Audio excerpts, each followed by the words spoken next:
সফলতাৰ আন এক নাম ৰাজৰ্ষি বৰুৱা। কেইবাবাৰো ফেইল কৰাৰ পিছত জিলিকিল ৰাজৰ্ষি বৰুৱা।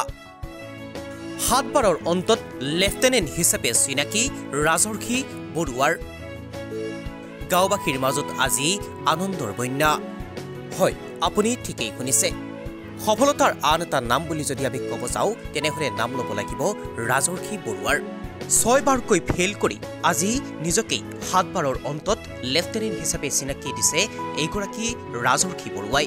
দৰং ওদালগুৰিৰ সীমান্তৰ সাৰেংগাঁৱৰ এইগৰাকী ৰাজৰ্ষি বৰুৱাক লৈ এতিয়া উৎফুল্লিত গাঁওবাসী। 7 বাৰৰ অন্তত CDS পৰীক্ষাত উত্তীৰ্ণ হৈ লেফটেনেণ্ট হিচাপে নিজকে পৰিচয় দিছে এইগৰাকী ৰাজৰ্ষি বৰুৱাই।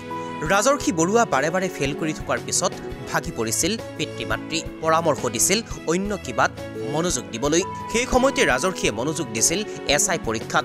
অৱতীৰ্ণ হৈছিল SI পৰীক্ষাটো, কিন্তু SI পৰীক্ষাটো ফেইল কৰিছিল ৰাজৰ্ষিয়ে। ঘৰৰ মানুহ এট এ চাৰ্টেন পইণ্ট সিহঁতেও ভাবিছিলে যে নোৱাৰিব চাগে। মোৰ মা দেউতাও এবাৰ কৈছিলে যে তই কিবা বেলেগতে চাকৰিটো কৰ, SI দিবও গৈছিলোঁ মই SI, তাৰপাছত তাতেও ফেইল কৰিছোঁ। তাৰপিছতেই পুনৰ আকৌ সিদ্ধান্ত ল'লে ৰাজৰ্ষিয়ে সেই একেটা বিষয়তেই মন দিবলৈ। পুনৰ আকৌ লাগি গ'ল CDS পৰীক্ষা দিবলৈ। এইবাৰ 7ম বাৰৰ অন্তত CDS পৰীক্ষা দি উত্তীৰ্ণ হৈ নিজকে লেফটেনেণ্ট হিচাপে পৰিচয় দিলে দৰং ওদালগুৰি সীমান্তৱৰ্তী সাৰেংগাঁৱৰ ৰাজৰ্ষি বৰুৱাই। ৰাজৰ্ষিক লৈ এতিয়া উখল মাখল পৰিৱেশ সাৰেংগাঁৱত। ঢোলে ডগৰে আদৰি আনিলে ৰাজৰ্ষি বৰুৱাক।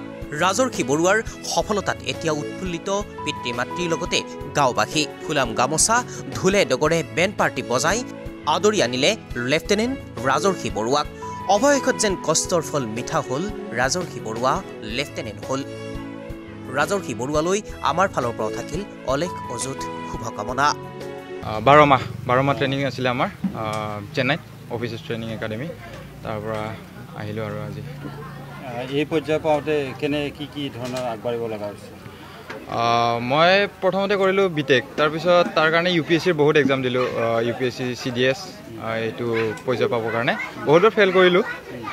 বহুতবাৰ ফেইল কৰাৰ পাছত 2023 চনত মোৰ 7 এটেম্প আছিলে, 7 এটেম্পটত পাছ কৰিছোঁ। আৰু তাৰপিছত মোৰ ডিগ্ৰীখন টেকনিকেল থকাৰ কাৰণে মোৰ এণ্ট্ৰিটো টেকনিকেল পাই গৈছোঁ। সেইকাৰণে মই ক'ৰ অফ ইঞ্জিনিয়াৰত কমিশ্যন হৈছোঁ। ঘৰৰ মানুহ এট এ চাৰ্টেন পইণ্ট সিহঁতেও ভাবিছিলে যে নোৱাৰিব চাগে। মোৰ মা দেউতাও এবাৰ কৈছে।